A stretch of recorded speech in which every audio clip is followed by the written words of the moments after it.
We're going to kick this off with a question for Christine.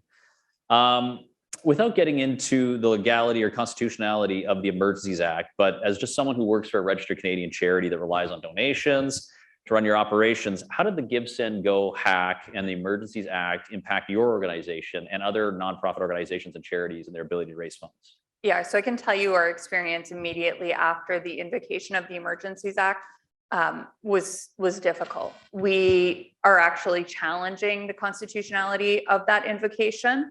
We're in the middle of an application for judicial review, so we're fighting the government over this issue. And in order to pay for that expensive legal fight, we need to fundraise. And we were inundated with responses to our fundraising email saying, I would love to support your work, but I cannot afford to have my account frozen. And these were, some people kind of maybe saying it in jest, but most people were serious. And some of these were sophisticated people, right? People with PhDs, people who work in public policy. And because of all of the uncertainty around what had happened with the freezing of accounts, a lot of inaccurate information that even some of our politicians had disseminated about the freezing of accounts, but really just the uncertainty. Huge number of people wrote to us saying, we can't donate for that exact reason. On all of our YouTube videos, on our Facebook, tons of people making the same comment. I had friends who were raising money at other charities to help support victims of war in Ukraine. And they said they received similar responses saying, well, I would like to support this cause, but what's happening with these freezing of accounts, especially because some of the charities to support Ukraine involve the purchase of weapons. So people were really afraid, if I donate to the wrong cause, will I have my credit card blocked? Will I not be able to make my mortgage payments this month? It was a real and genuine concern that shows how improper this use of the Emergencies Act and the orders promulgated under it were. So it was a really, really big issue, not just for us who does civil liberties work, but for every charity. Yeah, I can speak for us. We got a lot of those same emails. I think that's really good point. Greg, coming to you next, I want to talk a bit about holding sensitive information. So you hold, as a company, you hold a lot of sensitive data. You do fundraising for various clients and parties, charities, nonprofit organizations.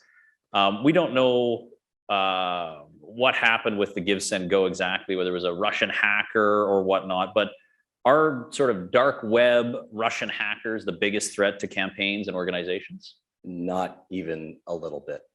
They are the most high profile, they're really sexy for the media to get, but in terms of data getting out there, people losing their data, things getting out in the public eye, it's not Russian hackers that are sitting there in their basements trying to steal your data, because there's very little value there to them. Your data, your donor base is very valuable to you, valuable to similar organizations, but I'm going to assume you're not really similar to a Russian hacking organization. Where you do have danger, there are things like ransomware attacks, losing your data because of bad planning, accidental internal breaches, those sorts of things. But the movie theater, the movie hacker is a low risk worry for you for how your data is. You have to protect yourself from it, but that's not the biggest risk at all. So what's the number one challenge for you, Greg, in terms of you see groups, what's their number one challenge for properly securing their data? They don't know what data they have. They don't know, they're not sure exactly what data they have, where, they don't have a good plan for it. There are organizations that have a better understanding of their supply closet inventory than they have of their database that's flying around their organization. A lack of thought going into how they're sharing their data internally and externally. And that opens you up to huge risk. And most of it is the mistakes that are made, and they're seemingly innocent steps that then you all of a sudden have a USB key that's out there in the public, or you've got, well, I'll ask a question. How many people here have ever received an email where you are part of a huge list of people in the email list? They didn't blind carbon copy you, they just CC'd you. If you do that as an organization accidentally, you've just let out your donor list. And that's the biggest risk. It's people not thinking about those types of things and accidentally letting their data out. So you've thought about sort of groups. Emrys, you've worked on a lot more campaigns. So in terms of campaigns and leadership contests, political parties, is data security an issue for all those groups or just for sort of bigger established groups? Yeah, I think probably particularly leadership campaigns are a real issue for data security. In particular, leadership campaigns, because they come together swiftly, they don't have pre-existing infrastructure, right? A political party, the Conservative Party of Canada, has SIMs. There are procedures around SIMs. There's hard-coded security features in SIMs. But a leadership campaign suddenly gets handed a spreadsheet, and it's always a spreadsheet of 160 to 250,000 people who are either current or past members of the Conservative Party. And then they have sole responsibility for that. And in exchange, they have to put in a $50,000 security deposit or something like that. But otherwise, it's okay, here's your spreadsheet, promise you won't share it improperly. And do it quickly. And do it quickly, yeah. Because as soon as you get that list, you hopefully got that list before your competitors, and you want to race off to do things with that list. You want to contact the former members to convince them to sign up again. You want to convince the existing members that your candidate is the best, and your organization is a few days or weeks old. And sometimes you don't even know the people in your organization. Oh yeah, that guy over, he's the BC chair, and he's just, send him the list for BC and he'll something. And so that something often it's a different database. I've been a part of leadership campaigns over the years, et cetera, et cetera. But I've seen it where people try to set up parallel databases. They were like, well, we like to use this instead of that, or we want our own nation builder account so that we can, manage access to it and things like that. And you have to stomp that out.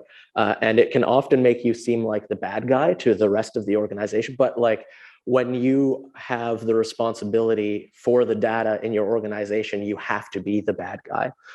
So you need to not share spreadsheets. You need to make sure everybody knows not to share passwords. It's real basic, but I would wager that a lot of people in this room are sharing passwords to something right now. And you just have to do that never instead of sometimes. And if you do end up, for some reason, feeling as though you have to share a spreadsheet because this volunteer in this riding refuses to use the app that works for absolutely everyone else, they absolutely need a list of people to phone, then strip out the email addresses. And when that person comes back and says, well, I need those email addresses, you know that you've got a bad actor. And there are frankly a lot of perhaps even well-meaning bad actors in politics, especially in politics because everyone wants to get ahead. Everyone wants to run for a nomination in that riding or be useful to the next campaign in that riding. And my last anecdote before I hand it over, in one leadership race, there was an individual who came to us and offered to sell us the data from one of the other campaigns. And we said, no, go away. A subsequent leadership race, that person was on our team.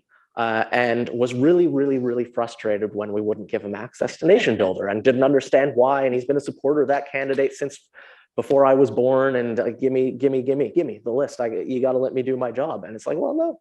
So be the bad guy and don't share passwords or spreadsheets. Good, very good advice. But in many cases, your volunteers may not be the ones who are in control of your data. It might be third parties.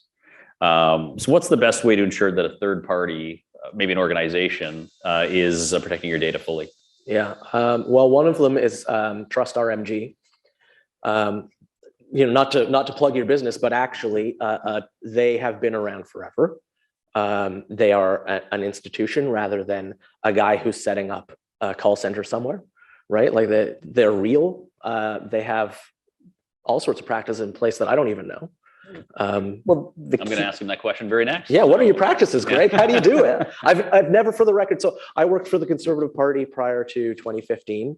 I've done work with the Ontario PCs, digital stuff with the UCP, a bunch of different campaigns. I've worked with RMG on that as often as possible. I have never had any indication that any data has ever been leaked from RMG to anywhere that I wouldn't want it to be. So as a third party, what do you guys do internally to make sure? I mean, you having a data leak is a serious impact for your business, right? So what do you guys do internally to make sure you're protecting client data? This is a long conversation to go through all of it, but the key thing from an organization, forget RMG, from talking to any organization is to talk to them beforehand. There's two aspects of your data. There's how many records you have, but how much data you have on each of those records. I might know somebody's name, I know their phone number, I know their address, I have transactional history, I have all this other stuff. Does the vendor that you're dealing with need all that data? Give them the minimum amount that they need. In our case, we frequently need a lot because we do data analytics on donation history. We do a lot of work on it, but I don't need all of the tags that you might have in your nation builder database. I might only need some of them. I need the transaction history, but I might not need all of the detail about those transactions. So if we have that discussion, I'm getting them, or the organization is going to get the minimum amount that they need to do their job effectively. From a security perspective on our end, we don't have databases in people's desks, or we don't have spreadsheets in people's desks. We have a secure database where everything is stored with firewalls between both physical to the outside world, but also internally that client data doesn't mingle. So it all comes down to planning, which is what I said was the biggest risk to every organization. That's the risk that you've got, is not planning it out, not thinking it through. If you spend a little bit more time thinking about your asset, because your data is your biggest asset. Without it, you can't do your work. So it's your asset. So if you spend a little bit of time planning it out, thinking of what you have, and protecting it up here, you can protect it technically, physically, et cetera, including talking to vendors like ours. So give whatever vendor you're working with the least amount of data that they need to do their job. Not just vendors. Yeah. Period. Everyone. And quite frankly, internally, keep the minimum amount of data that you need to do your job. If you don't need it, don't keep it. It's just risky. Good advice. So, Emrys, you guys process subscription fees, credit cards on your website. What are some best practices to ensure that you're not having credit cards stolen on your site? Yeah, so at the most basic, use HTTPS instead of HTTP, but generally speaking, make it not your fault if something leaks. And that's actually really easy to do. It's kind of hard to make it your fault actually these days, because if you have donations processed on Nation Builder, you don't have the credit card number. We use Stripe as a third-party processor for iPolitics. And once again, I don't have anyone's credit card number. We have recurring subscriptions that are all handled through Stripe. I don't have anyone's credit card number. Stripe is a third party that handles payment processing for many, many things. Nation Builder uses Stripe on the back end. Shopify has a Stripe integration. So if Stripe is hacked, it's a way bigger problem than us. No one's going to say, "Oh, iPolitics, you," right? It's Stripe is hacked, then Stripe was hacked. I have very, very little data in my own database about our subscribers. It's actually an email address that people use to log in with, and a Stripe customer ID, so we can associate them to their subscription. And yes, I track which news articles you read, but of course I do. It's basic analytics stuff. But there's nothing like if iPolitics was hacked, people would get a list of email addresses of our customers, which is not ideal, but it's also not really that sensitive. It's the minimum you need to do your business. It is the absolute minimum that we need. And everything, when I got into iPolitics, they had a whole thing, and everything that we've redone since then, and launched the new site on March 14th. Everything we've done since then, every individual tool that we have gets the minimum amount of data necessary to do the job that it needs to do. And our own database, which is hosted on Heroku, which is, once again, if they get hacked, it's a big thing. That's not us. It's not us. So we just tie it all together with reference numbers of, this email addresses associated to this Stripe account, and that's it. So just thinking about one other way you can have your website attacked, the denial of service attack. Have you guys had one of those, and how do you handle it? Yeah, absolutely. I was really surprised. So as I've mentioned, I come from the campaign world, where generally speaking, in Canada, our campaigns are not really attacked. We do end up having problems, and I know the Conservative Party has had these issues with credit card testing through their payment portals, and that is people get lists of stolen credit cards, and then they try to process small transactions to test whether or not that credit card has already been canceled or not. They usually try to test with something with the lowest dollar amount that they have because it has the greatest likelihood of success. So if you have a donation page where you let someone type in $1 for a donation, chances are at some point you're going to get a credit card testing attack. So that's something that we also faced with our lowest dollar subscription, which was $9.95 a month. And we were using, at the time, it was the old website, but we were still using Stripe for the processing, but it was a different weird WordPressy kind of plugin. And Stripe wasn't really able to help. And I really thought that they would, but they weren't really able to give us a wall to someone actually attempting the test. So they told me basically, well, put in a robot test thing. And I was like, I really don't want to do a robot test. That's terrible customer flow. Like, I just don't want to do that. I ended up leaving. Wait, sorry, what do you mean by robot test? Like CAPTCHA. Yeah, CAPTCHA. Oh, like pops up. Yeah, they wanted me to do the click CAPTCHA. on the sailboats kind of thing? Yeah, okay. Find the sidewalks right. thing, right? And I hate those. So I didn't want to do it. So I ended up thinking, okay, well, we're launching the new site in 2 weeks. I don't even have proper access. And yeah, it was that an organization didn't have proper access to even be able to install one of those on their own website. So what I ended up doing, and we're talking about, we ended up having like 100,000 new customers overnight, right? So it was a big problem. So basically I had to go through and flag them all as, hit them at refund and then flag it as fraud. And eventually it got to a point where I could block it. The other tool that we used is Cloudflare, which is highly useful. Although in some instances will slow your site down, but if you're not like really insane about site performance like myself, you probably don't care. But Cloudflare basically acts as an interceptor between somebody trying to get to your website and your website actually being delivered.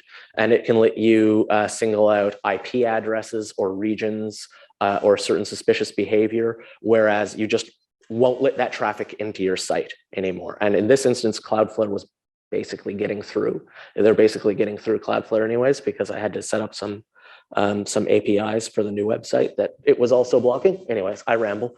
But Cloudflare, it's a good thing sometimes. Yeah, we put Cloudflare on our site as well. In fact, I have friends who are working in taxpayer groups around the world who keep saying, like, I can't hardly get on your site. I said, yeah, you're not from Canada. So we've almost basically blocked all the traffic outside of Canada to our site, because we don't really care about other countries. The Conservative Party, at least in the past, just blocked all donations that weren't from a Canadian IP address because, I mean, they can't take them anyways. It does cause some problems. I was surprised at how many people use VPNs to try to make a donation. And, oh, your site doesn't work. Are you using a VPN? Well, yeah. Okay, just don't for this one. There you go. Probably trying to watch US Netflix. Yeah. Christine, I want to come to you and get into some more of the legality of some of the things we've talked about here. And I want to start with the Give, Send, Go hack. So the hack of all of the convoy donor data, 100,000 names. Is it legal to put that information online? And second, is it legal to access it, map it, report on it? So nothing I say is legal advice. If you have your own legal question or problem, consult your own lawyer. I actually don't know the answer to that question. I mean, obviously the hack is illegal. So I don't have a good answer to that. I don't know if it's illegal to access the data. I have to say I looked at it because I'm nosy. I wanted to know who, if I knew anyone. I was just kind of nosy. I don't take issue with people who supported the convoy, although I have a lot to say about it, and it's the rule of law. But I don't know. Okay. I don't know if about the legality of publishing it, especially because it was published in a whole variety of ways, right? Like it was transplanted onto Google Maps. And obviously I have a huge amount of sympathy for people who made a $20 donation and their name and address, it's now on a map and you can look up your neighborhood to see which of your neighbors donated. That's disturbing for civil society. And that happened. But I don't know if I committed some crime by looking it up, Well, because I I wasn't trying to did. implicate you in some sort of crime here. I apologize. We are for being that, but- recorded. Yeah, I don't know the answer to that. I'm sorry. Okay, well, in that vein, though, what about the Emergencies Act? Was that, I mean, that was unprecedented, at least in our lifetimes, but the public seemed on side with the act. Was it legal, though? So this one I definitely know the answer to, because we're suing the government over this issue, saying that it was not legal to invoke the act. We're making a couple of different arguments. First, we are arguing that the actual criteria of the act was not met. There's a very high threshold to invoke a public order emergency, which is what this was. You need to demonstrate that, for example, the national security of our country was compromised. And at the point where that act had been invoked, the convoy had dwindled in size. They cleared the borders, which was arguably their strongest case in terms of rule of law and threats, because I know there was an incident where there were weapons found near the Coots border. There was arguably some security case to be made there, probably still not made out. But by the time they invoked the act, it had dwindled in size to just sort of a very compressed area right in front of Parliament. And protests in front of Parliament Hill are not like some novel thing. It's not unusual to have loud and noisy demonstrations on Parliament Hill. Now, I will say that the protests had illegal elements. They were violating bylaws, traffic laws, and the government does have an interest in eventually clearing a protest. And these protests had been entrenched. They had an interest in clearing them at some point. But the act says you have no other law available to clear the protest. And no one was charged under the orders under the Emergencies Act. They created a new law that was participating in a public gathering that had the potential to disrupt the peace, which in itself is an incredibly vague standard. What does it mean to potentially disrupt the peace? But that the criteria under the act was not made out. So first, that's our first argument, that legislation was not even available to the government and they used it. Our sort of secondary arguments to that is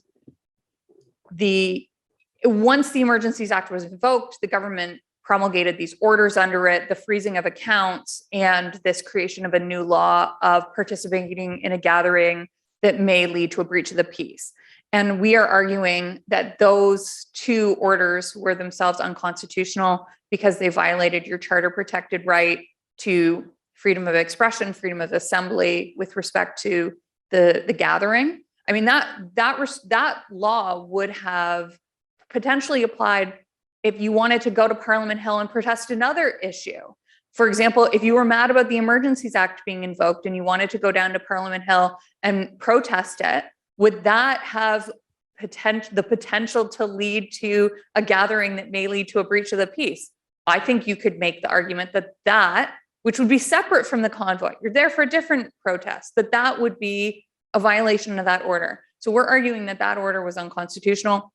We're also arguing that the order for the freezing of accounts was a violation of your right to be free from an unreasonable search and seizure. It's very well established that you have informational privacy. The bank going into your bank account and looking through your assets and freezing them is a warrantless search. There's no warrant required to perform that search.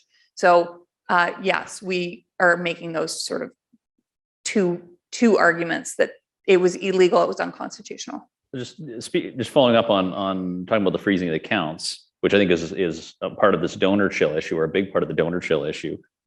How, like mechanically, how was the government able to freeze bank accounts? It wasn't the government freezing the accounts. It was the banks. So they empowered the banks to freeze the accounts on the basis of information that was provided to them by RCMP, but also on the basis of the bank's own investigation. So it was actually the banks that were doing the freezing of the accounts, not the government. And the order under the legislation empowered them to do that. So there was an MP, you kind of referenced this off the top, that tweeted there was a $50 donor to the convoy, had her bank account frozen. I haven't seen any follow-up this. I'm a little skeptical that it actually happened. But in your view, should regular Canadians be worried about donating to groups, protests, one-off things, charities? So first, no, they should not be worried because the Emergency Act, the declaration of the emergency has been rescinded. Those orders are no longer in effect. No, there's no reason to be worried. Also, most charities that you would donate to are registered charities. If you're donating to a registered charity or a registered not-for-profit, I don't think you have that concern. Donating on platforms like GoFundMe or GiveSendGo always come with a lot more questions because you don't always have a lot of information about the people who are running those campaigns because they're user-led campaigns.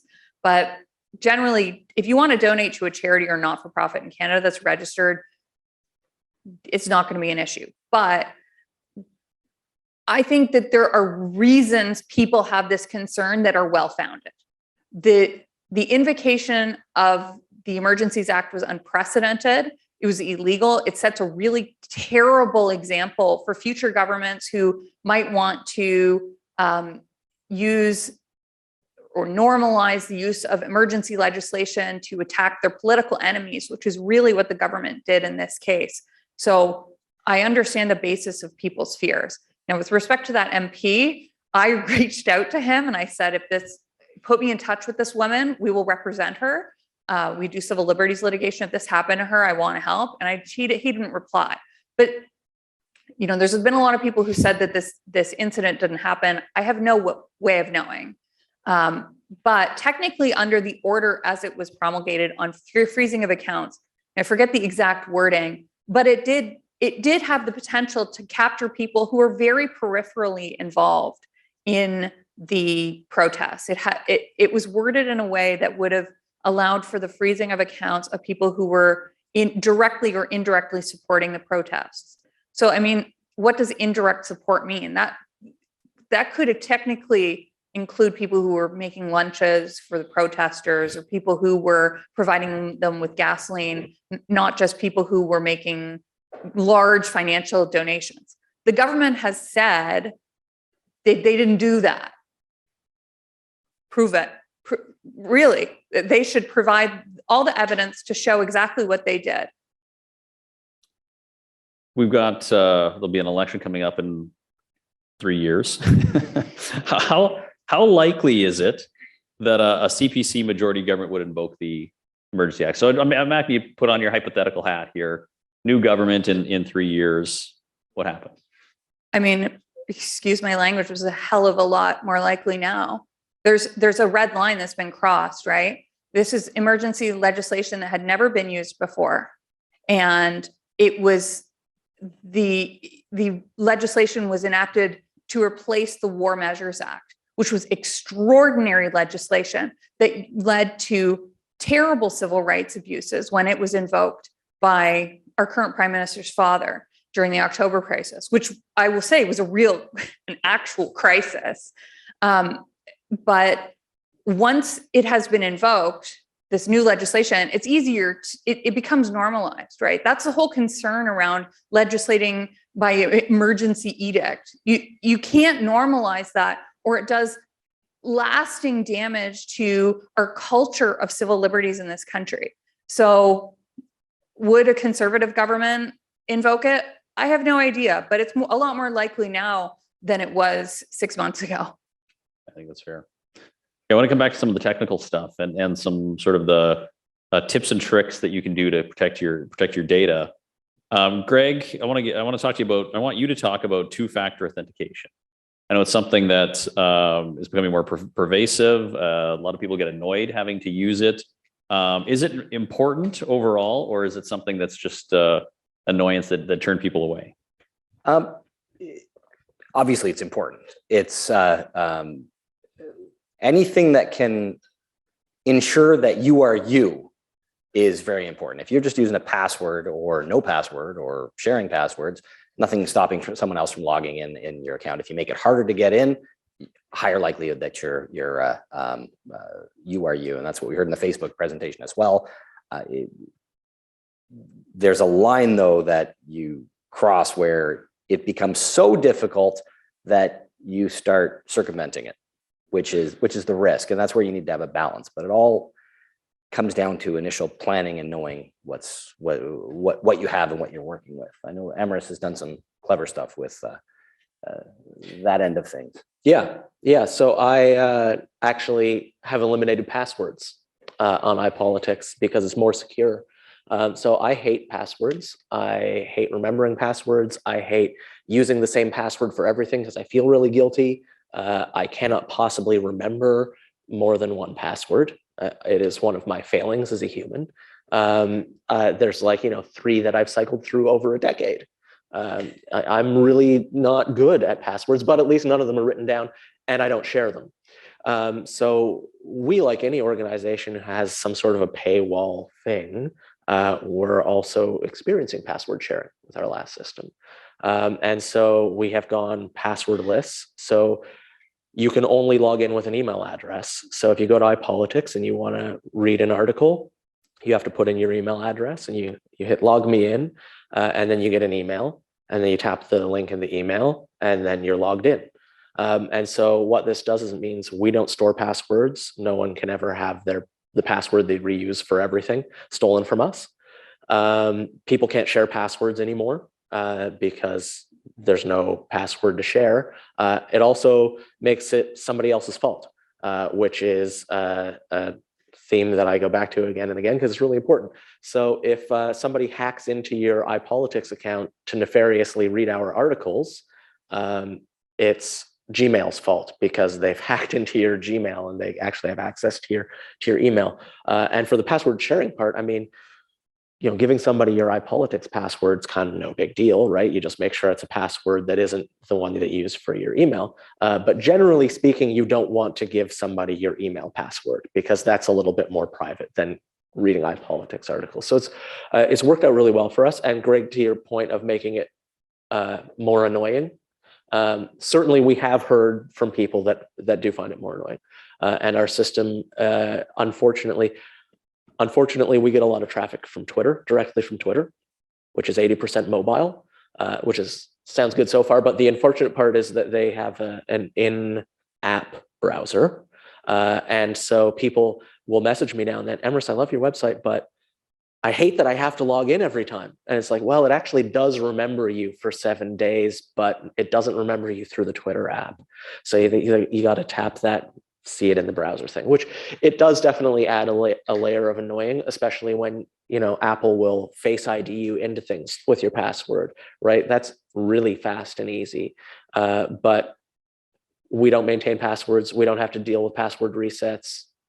So it's a lot of problem solved. One of the challenges with two-factor authentication is it depends on what tool you're talking about.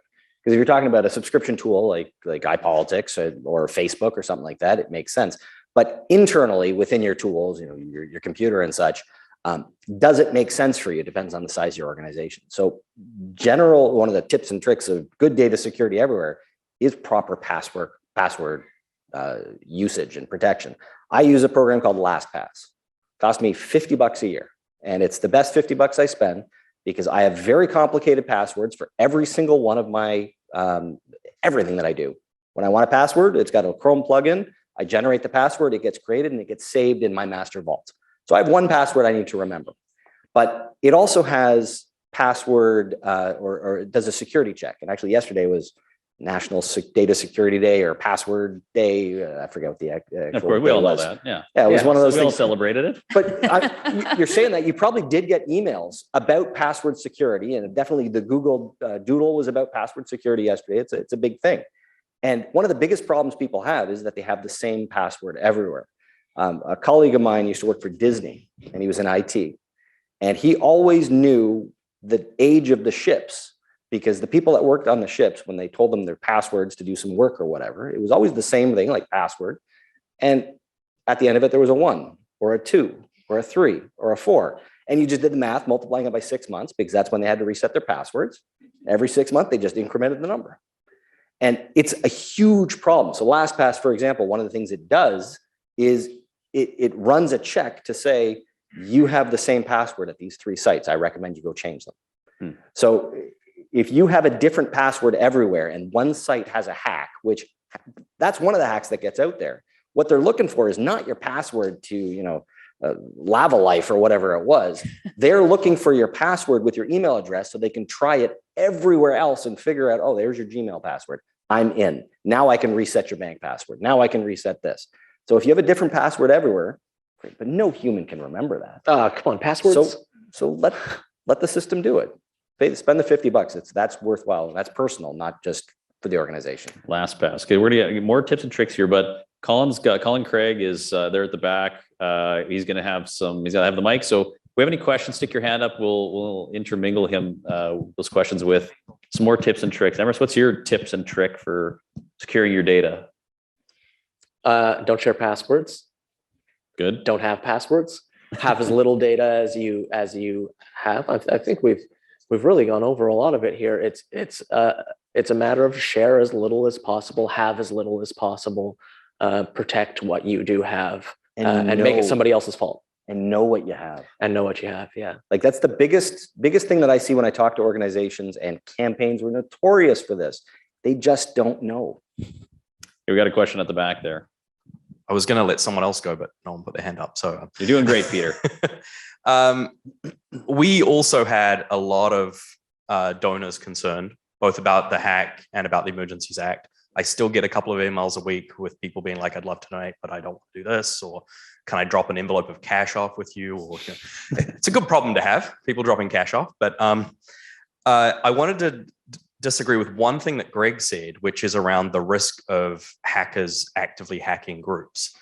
Maybe it's not Russians, but specifically to GiveSendGo, I don't think this has gone through the courts yet, so I won't name the person, but somebody admitted in a TikTok live stream that they were the hacker, and it's a Canadian guy who's a known left-wing activist, history with Anonymous and groups like that, and it was done for political reasons because he hated the convoy and he wanted to embarrass and scare people who were supporting it.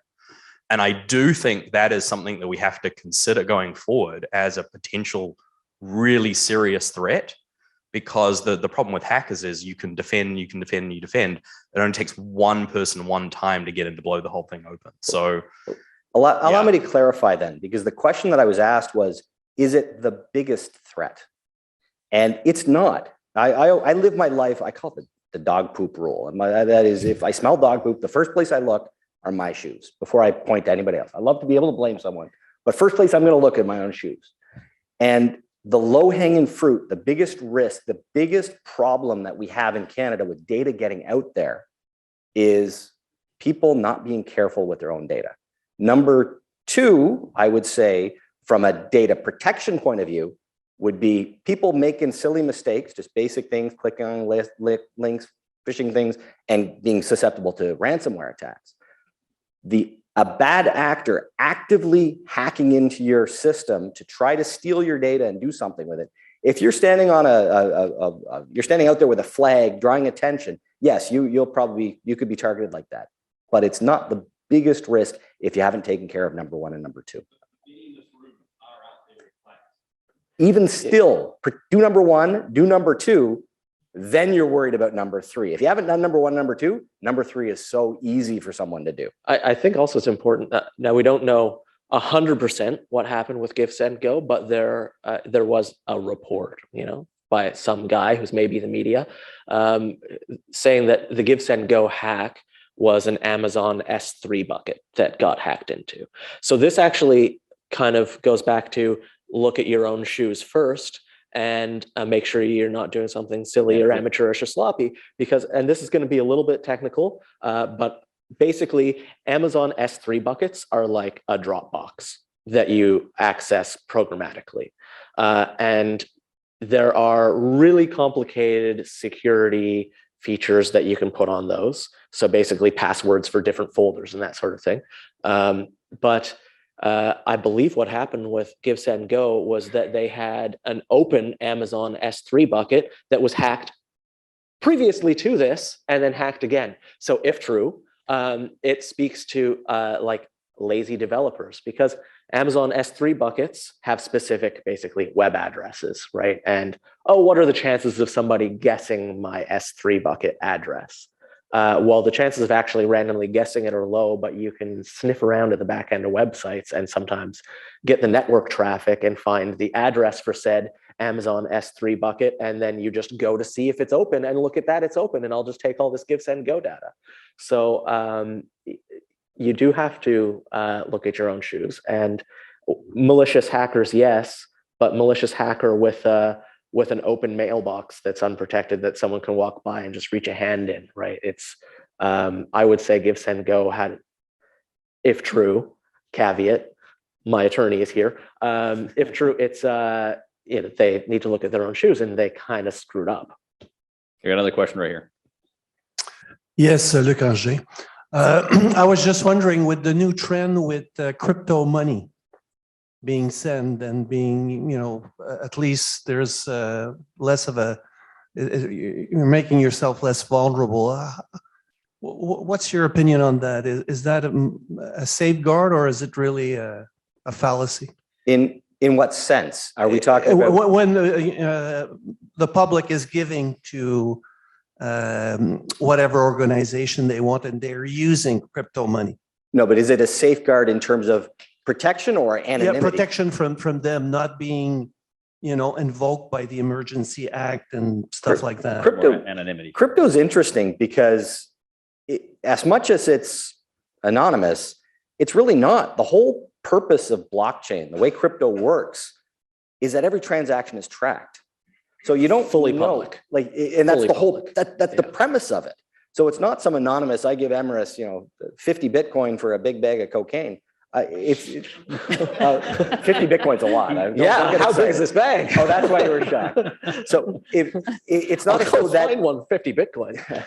it's not like that necessarily protects or makes it invisible from both sides, because the blockchain shows exactly what transaction went to which wallet. As soon as you delve into one of those wallets, it's absolutely something that can be figured out, and that's. So if you wanted to donate to an organization and you wanted to protect yourself so that it would never be found out, you could open up a new crypto wallet. You could fund said wallet. You could transfer the money over, and if you never do anything else with that wallet again, chances are it'll never actually be tied to you.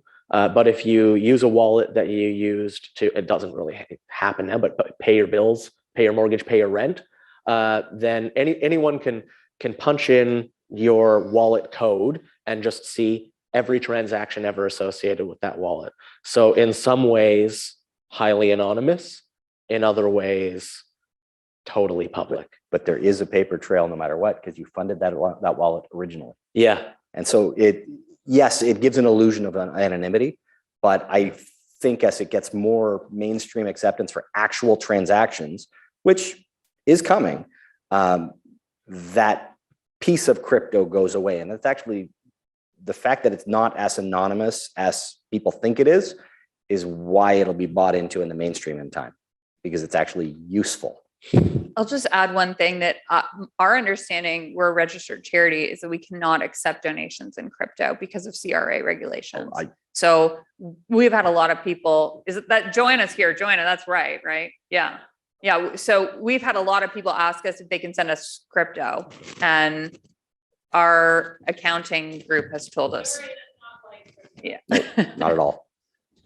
Now, and you guys may not know the answer to this, but are there certain cryptocurrencies that are better than others? Because I've had that suggested to me that you may not want to use Bitcoin, but Cardero might be better. This is a much longer. Okay, I won't go there. We'll go there. Next question. Yeah, so just a clarification, which is kind of funny about Donor Chill.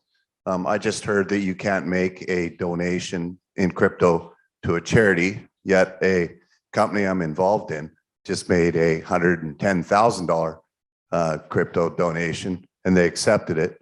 And CRA doesn't have a problem with it. They've been accepting crypto since 2014. So the point I'd like to make, it's a rather small charity, the BC SPCA. I'm being funny. Sorry, Troy, not funny.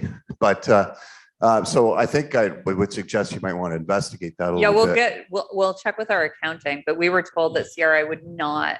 And if you run into a problem with CRA, God help you. Like it's a nightmare. Well, the So advantage to the charity is they now have a whole brand new donor base that they've never had before. we would love to accept Yeah. crypto. So I'll ask for a new accounting opinion, tax accounting opinion. Any last question? We got another question up here up front, Troy. I just wanted. We want to get the mic because there's people watching on live stream. We won't be able to hear your question otherwise. Just really quick on cryptocurrency. So you can be completely anonymous in decentralized finance. And so the reason why people's information was leaked through the Give, Send, Go is because when they created an account, they put their private information on that platform, which then tied it to a wallet. But with decentralized finance, you can be completely anonymous, and that actually addresses most of these problems. And Pierre Poilievre is actually advocating for this to fix the laws around, I don't know if you don't want to talk about anything political, but yeah, that's one of the things we talk about right now is if you no donate politics stocks, here. Yeah, no politics. Yeah. If you donate a stock to a charity, that's basically the idea, is to allow crypto to be related the same way, which right now, when we made the donation in crypto, we had to actually transfer it to Canadian dollars after it was donated, but they can still, like as a charity, you can accept cryptocurrency. Then you have to transfer it to Canadian if you don't want to worry about CRA. So Thanks. There you go. We got time for probably one more question. Okay, well then I'll just ask, any last tips you want to give the audience before we shut her down? Donate to charities like Donate mine, charities, the there you go. ccf.ca. The last tip I give is this concept of privacy and security can't be an afterthought. It has to be thought of before you do stuff. If you try to fix it after you've built your systems, it's much more difficult. So any new systems you got, any new relationships you're building, any new programs you're putting in, think of it first. It's like privacy as well. That's excellent. So we'll give one last plug to sign up with no password at iPolitics if you want to read the news. Donate, not crypto, but cash to Canadian Constitution Maybe Foundation. crypto? Maybe crypto. Maybe stick crypto in a brown envelope and slide it under the door. And use RMG, top fundraising service in the country. Oh, and buy these shirts at our booth, booth 205. Oh, my money printing union shirts. So check them out. Thank you very much to our panel. Round of applause for them.